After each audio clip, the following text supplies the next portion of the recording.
Hi everyone, welcome to textbook super coaching platform. तो आज का ये सेशन बहुत ही ज़्यादा इम्पोर्टेंट है क्योंकि आपके सामने एक बहुत ही अच्छी पर्सनैलिटी जुड़ी है जो अपनी जर्नी के बारे में आपको बताएगी, जो सीएसआर की इनकी जर्नी है और इनकी क्वालिफिकेशन के बारे में बताएगी और बहुत सारी ढेर सारी बातें हम यहाँ पे करेंगे। तो मैं वेलकम करता हूँ किरण आपका। सबसे पहले आप बता दीजिए कि आपने अपनी इंट्रोडक्शन दे दीजिए, आप कहाँ से बिलोंग करते हैं, आपके पेरेंट्स क्या करते हैं, आपने अपनी एमएससी कहाँ से करी है? देन फिर आपकी क्वालिफ़िकेशन के बारे में बता दीजिए। मेरा नाम किरण है और मैं गाँव चांग छोटे से गाँव चांग से बिलॉन्ग करती हूँ, भिवानी डिस्ट्रिक्ट हरियाणा से। हुँ। और मतलब मेरा बैकग्राउंड बहुत ही वीक है क्योंकि मेरा पापा जी मतलब मज़दूर हैं और मेरी बीएससी भी भिवानी से ही हुई है और पोस्ट ग्रेजुएट मेरी रोहतक से एमडीयू से हुई है। तो तब स्टार्टिंग जब मैंने की नेट क्वालीफाई करने की सोची, तब मेरे को पता नहीं था कि कहाँ से क्या करना है। मतलब कुछ भी नहीं पता था कि भी नेट होता क्या है और इसको क्वालीफाई करने के बाद मतलब क्या अचीव होता है। फिर बाद में जस्ट मैंने स्टार्टिंग की, यूट्यूब से लेक्चर देखने स्टार्ट किए। मेरे सीनियर्स ने मेरे को गाइड किया कि भई यहाँ से ये कर ले। मेरे प्रोफेसर्स ने मेरे को गाइड किया कि भई यहाँ से आप ये बुक्स पढ़ सकते हो, आप ये चीज़ कर सकते हो। फिर मैंने स्टार्ट किया, फिर स्टार्ट करते-करते फिर यूट्यूब से लेक्चर देखने लगी। मतलब टेक्स्ट बुक से लेक्चर देखे, आपके लेक्चर्स में मतलब बहुत अच्छी गाइडेंस गाइडेंस मिली मेरे को और मैंने इनऑर्गेनिक भी बहुत अच्छी करी। फिर मेरे को ऑर्गेनिक उस टाइम नहीं आती थी। जब मैंने फर्स्ट फर्स्ट ईयर में स्टार्ट करी, मेरे को ऑर्गेनिक का ओ भी नहीं आता था, बिल्कुल कुछ नहीं आता था। थोड़ी बहुत फिज़िकल आती थी और इनऑर्गेनिक आती थी। पर बाद में मेरे को ऐसे लगा कि मेरे को ऑर्गेनिक भी करनी चाहिए क्योंकि फिर ऑर्गेनिक नहीं थी तो मेरा नेट हो नहीं रहा था। तो फिर बाद में मैंने ऑर्गेनिक करने की सोची और फिर मैंने एक बहुत सारा टाइम ऑर्गेनिक को भी दिया। तो अब मेरी ऑर्गेनिक भी स्ट्रॉन्ग है और इनऑर्गेनिक भी स्ट्रॉन्ग है। गुड।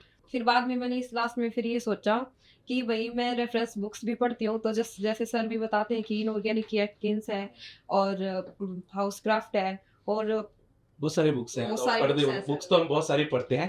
तो आपने जैसे पहले इंट्रोडक्शन दिया कि सर मैं बहुत वीक बैकग्राउंड से हूँ, बट देखो मैं ये चीज़ को मानता नहीं हूँ।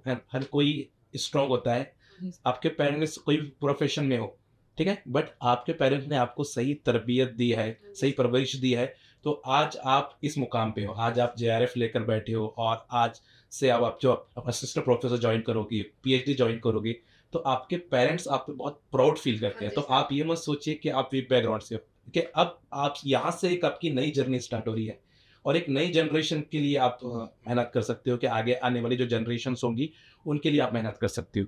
तो आपके लिए भी ये प्राउड है, आपके पेरेंट्स के लिए, आपके टीचर्स के लिए, ऑब्वियसली हम सब लोगों के लिए ये प्राउड मोमेंट है। इसलिए टेक्स्टबुक सुपर कोचिंग भी आपको एक छोटा-सा उपहार देना चाहता है। ठीक है? Congratulation Kiran. Thank you sir. और ये भी आपके लिए एक छोटा-सा तोहफ़ा टेक्स्टबुक सुपर कोचिंग की तरफ से। तो किरण, मेरे कुछ सवाल है आपसे, यानी स्टूडेंट के ही सवाल है कि प्रिपरेशन को हम कैसे स्टार्ट करें? कब से स्टार्ट अपनी प्रिपरेशन करोगे? क्योंकि आप उस दौर से जा चुके हैं, ऑब्वियसली हम भी गए हैं, हाँ। बट क्या होता है कि स्टूडेंट जब बताता है तो एक अच्छा इम्पैक्ट पड़ता है कि हाँ, आप इतने बैकग्राउंड आपका इतना था, गाँव छोटा था, है ना? बहुत सारी प्रॉब्लम्स आपको वहाँ पे हुई थी, छोटे कॉलेज था आपका, फिर भी आपने हिम्मत नहीं हारी है और फर्स्ट अटेम्प्ट के अंदर आपने अपना जेआरएफ क्वालिफाइड किया है। तो आप हमें रैंक भी बता दीजिए कि आपकी जेआरएफ की रैंक क्या थी और क्या कब से प्रिपरेशन स्टूडेंट ने स्टार्ट करनी चाहिए? मेरी जेआरएफ में रैंक 99 रैंक है, ऑल इंडिया रैंक 99 रैंक है। और मैं तो यही बोलूँगी कि एमएससी फर्स्ट ईयर में ही अपनी प्रिपरेशन स्टार्ट करनी चाहिए, क्योंकि उसके बाद अगर हम एमएससी के बाद अगर ये सोचते हैं कि अब प्रिपरेशन स्टार्ट करेंगे, तो बहुत सारा टाइम अपना जा चुका होता है। और फिर बाद में बच्चों को ये रहता है कि भई अब क्या करें? फिर जैसे हमारे भी साथ में जो पढ़ने वाले बच्चे हैं, एमएससी में के बाद स्टार्ट करते हैं, तो उनको बहुत प्रॉब्लम फेस होती है। उनके पास ये नहीं होता कि भई अब क्या करें, अब क्या ना करें? टाइम जा चुका होता है। तो एमएससी फर्स्ट ईयर में ही स्टार्ट करेंगे, तो बेटर ऑप्शन होता है क्योंकि आपके पास पूरा 2 इयर्स का टाइम होता है, आप पढ़ सकते हो। हाँ जी। Right, right. तो बेटर है। और एक क्वेश्चन ये भी बार-बार आता है कि सर हम जैसे कि आप हम फिज़िकल किसी का को टफ लगता है, किसी को ऑर्गेनिक टफ लगता है। तो उसको टैकल कैसे करें? जैसे कि आपने बोला कि मुझे पहले ऑर्गेनिक बिल्कुल भी अच्छा नहीं लगता था या मैं उसको छोड़ देती थी। फिर भी आपने फिर ऑर्गेनिक में अपना कमांड लाया है। तो आपने अपनी ऑर्गेनिक को कैसे फिर इम्प्रूव किया? ऑर्गेनिक में जैसे पहले कोई भी चीज़ हम बेसिक से स्टार्ट करेंगे, तो उसकी जेओ से स्टार्ट करेंगे, फिर स्टीरियो, फिर धीरे-धीरे हम reaction mechanism, reaction intermediate, name reaction वो सारी चीज़ पढ़ेंगे। अगर बेसिक ही स्ट्रॉन्ग नहीं होगा तो फिर नहीं होगा। जैसे मेरे को भी लगता था कि ऑर्गेनिक में मतलब स्टार्टिंग में हम पेपर देख लेते हैं, रिएक्शन बहुत सारी टफ लगती हैं, तो फिर वो नहीं हो पाती। इसलिए हमें जीओसी मेन चीज़ मतलब बेसिक चीज़ से स्टार्ट करना चाहिए।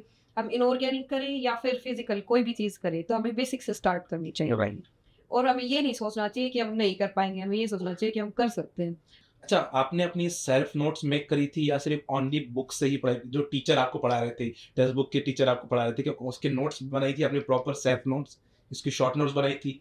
या फिर आपने सिर्फ़ जो टीचर हैंडआउट थी या बुक्स थी उसको ही प्रेफ़र करें था? मैंने नोट्स भी बनाए थे, मेरे मतलब खुद के नोट्स भी बनाए थे, फिर उसको प्रॉपर रिवीज़न भी दी थी और जो लेक्चर्स यूट्यूब पे लेक्चर्स भी आते थे, वो भी डेली की डेली मैं प्रैक्टिस करती थी, डेली प्रैक्टिस करती थी मैं। फिर वो भी बहुत ज़्यादा ज़रूरी हो जाते हैं और फिर बाद में जो बुक्स क्योंकि समझ में नहीं आती कि कौन-सी बुक्स करें, कौन-सी बुक्स ना करें, कहाँ से करें क्योंकि बुक्स भी इतनी बड़ी हो जाती हैं। तो उसमें भी हमें ये पहले ये पता होना चाहिए कि बुक्स अकॉर्डिंग टू मी चाहे पहले हमें सारी चीज़ करने के बाद फिर बुक्स लास्ट में देखनी चाहिए। क्योंकि फिर हमें पता चल जाएगा कि ये इम्पोर्टेंट चीज़ है। क्योंकि बुक्स में बहुत सारी ऐसी अनयूजुअल चीज़ भी होती है जो हमें नेट के सिलेबस के नहीं होती। बिल्कुल, बिल्कुल। यानी मैं भी बार जब भी लेक्चर लेता हूँ ये चीज़ को बार-बार हाइलाइट भी करता हूँ, ठीक है? बिल्कुल आपने एकदम सही चीज़ प्रॉपर उसको पॉइंट आउट किया है।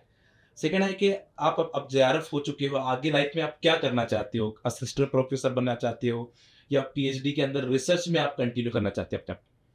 मेरे मुझे मतलब मैं स्टार्टिंग से जब मैं छोटी थी तब से ही मेरे को टीचिंग बहुत पसंद है। तो मेरे को टीचिंग का ड्रीम था मेरे को कि मेरे को टीचर बनना है।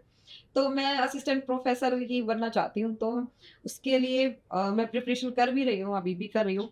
तो मैं असिस्टेंट प्रोफेसर बन करना चाहती थी।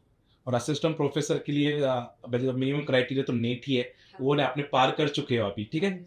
बट मेरा एक सजेशन रहेगा आपको कि वैकेंसीज़ आए तक आप कहीं न कहीं आप पीएचडी के लिए अप्लाई ज़रूर करें, ठीक है? और जब वैकेंसी आ जाए तो आप उधर भी अप्लाई करें, ठीक है? और साथ-साथ में अपनी पीएचडी को भी कंटिन्यू करें। जिससे क्या होगा कि जब आप असिस्टेंट प्रोफेसर की पोस्ट पर होगी, जो आपका प्रमोशन है, वो एक्चुअली पीएचडी के मार्क्स के ऊपर डिपेंड कर जाता है ना? तो वो चीज़ भी आपको बहुत ज़्यादा बेनिफिशियल हो जाएगी। तो असिस्टेंट प्रोफेसर तो बनना है, एक एलिजिबिलिटी में आप आ चुके हो। सेकंड है कि आप पीएचडी को भी टारगेट करते रहें, पीएचडी भी करते रहें और साथ-साथ में जो भी रिसर्च में भी इंटरेस्ट लेते रहें और पढ़ाते भी रहें। ऐसा नहीं है कि क्योंकि देखो जर्नी तो कभी खत्म नहीं होगी। नहीं लर्निंग की जो जर्नी है वो हमेशा करते ही रहती है। तो आप इसको थोड़ा-सा सीरियस लेकर आगे बढ़ें और मैं उम्मीद करता हूँ कि काफ़ी अच्छे से आप इसको करोगे। ठीक है? और जैसे कि आपने कहा कि आप जहाँ पे रहते हो, तो आस-पास में कोई सीनियर कॉलेज है या फिर आपको दूर जाना पड़ता है इसके लिए? हमारे जैसे गाँव से मतलब भिवानी 14 किलोमीटर दूर ही है, तो वहाँ पर कॉलेज है हमारे मतलब आस-पास ऐसा नहीं है कि हमारे भिवानी में कॉलेज है, रोहतक भी पास में है, हिसार भी है 60 किलोमीटर पे, तो वहाँ पे कॉलेजेस हैं, इंस्टीट्यूट है, सही है। इंस्टीट्यूट है, तो यानी आपको अपॉर्च्युनिटी है जाने के लिए। बिल्कुल। तो अभी भी बहुत सारी जगह पे जैसे कि आप अगर जो स्टेट से हो, उसके अलावा भी आप अदर स्टेट में असिस्टेंट प्रोफेसर बन सकते हो क्योंकि आपने नेट नेट एलिजिबिलिटी को फॉलो कर लिया, नेशनल एलिजिबिलिटी को फॉलो कर लिया है। तो आप क्या करिएगा कि जहाँ अगर आपके एरिया में निकलता है, आपके स्टेट में निकलता है, वहाँ तो आप अप्लाई करोगे ही।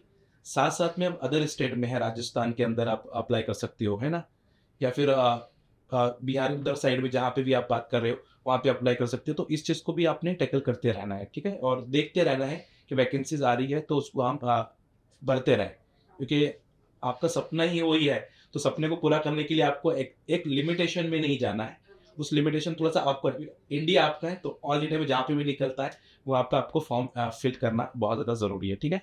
चलिए बहुत बढ़िया, आपसे बात करके काफ़ी अच्छा लगा आपकी जर्नी को जान के और मैं अगेन आपको कांग्रेचुलेट करता हूँ किरण कि आपने इतनी यानी मुश्किलों के साथ अपने जब भी पेरेंट्स को साथ दिया और जब पेरेंट्स आपकी आपके इस पर जो खर्च कर रहे थे आप बचपन से आपने उसको बोलते हैं ना कि उसको वसूल कर लिया है आपने, है ना?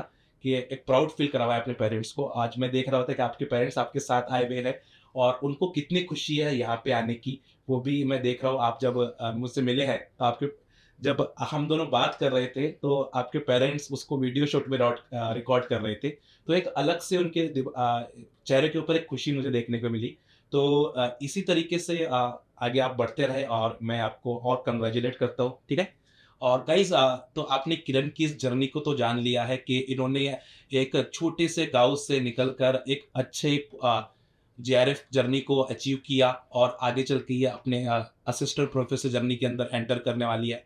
तो सभी एस्पिरेंट किरण को कांग्रेचुलेट ज़रूर करें और टेक्स्ट बुक के इस प्लेटफ़ॉर्म को ज़रूर फ़ॉलो करें, सब्सक्राइब करें और लाइक बटन को ज़रूर प्रेस करें। Thank you so much and thank you so much Kiran. Okay sir, thank you.